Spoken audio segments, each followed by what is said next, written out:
दुनिया में सबसे तेज दौड़ने वाला जानवर कौन सा है? आप कहेंगे चीता, क्योंकि ये सामान्य ज्ञान का सवाल है जो पाठ्य पुस्तकों में पढ़ाया जाता है। लेकिन आपने कभी चीते को दौड़ते हुए अपनी आंखों से नहीं देखा होगा और शायद कोई नई तस्वीर देख भी नहीं पाएंगे, क्योंकि भारत में अब चीते हैं ही नहीं। चीते 74 साल पहले ही भारत से गायब हो चुके थे, विलुप्त हो चुके हैं, और तब से ये जानवर भारत में सिर्फ किताबों में पढ़ाए जाने वाला एक विषय बनकर रह गया। एशिया में फिलहाल सिर्फ ईरान में ही चीते पाए जाते हैं, लेकिन अब 74 साल बाद एक बार फिर भारत में चीतों की वापसी हो रही है। इसलिए भारत और अफ्रीकी देश नामीबिया ने हाल ही में एक समझौता किया है, और इसे आप चीते वाली डील भी कह सकते हैं। सोचिए, चीते के लिए एक एमओयू पर हस्ताक्षर हुए। दुनिया में इस समय करीब 7,000 चीते बचे हैं, पूरी दुनिया में 7,000 चीते, और उनमें से आधे नामीबिया में पाए जाते हैं।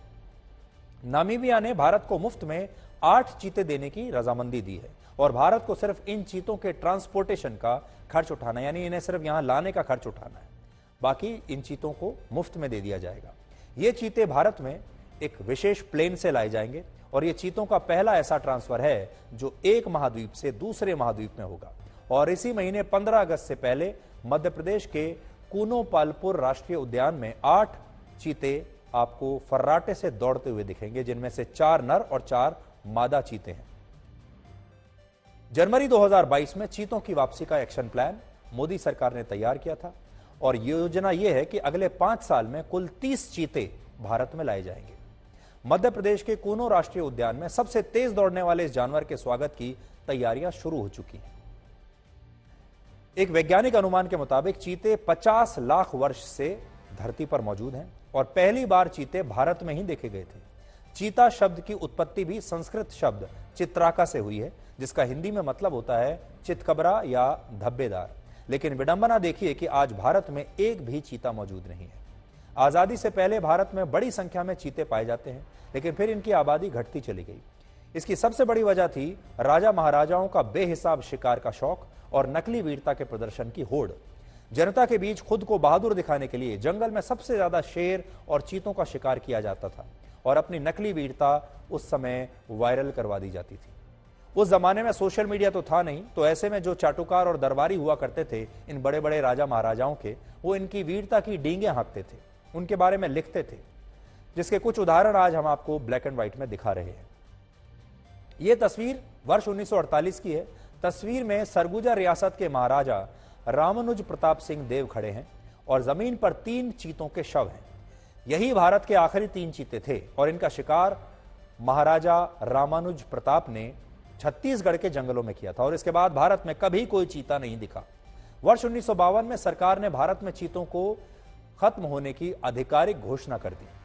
भारत में शिकार के अलावा चीतों को पालने का भी एक चलन है, क्योंकि शेर और बाघ की तुलना में चीता कम हिंसक होता है, इसलिए उसे पालतू बनाना आसान होता है।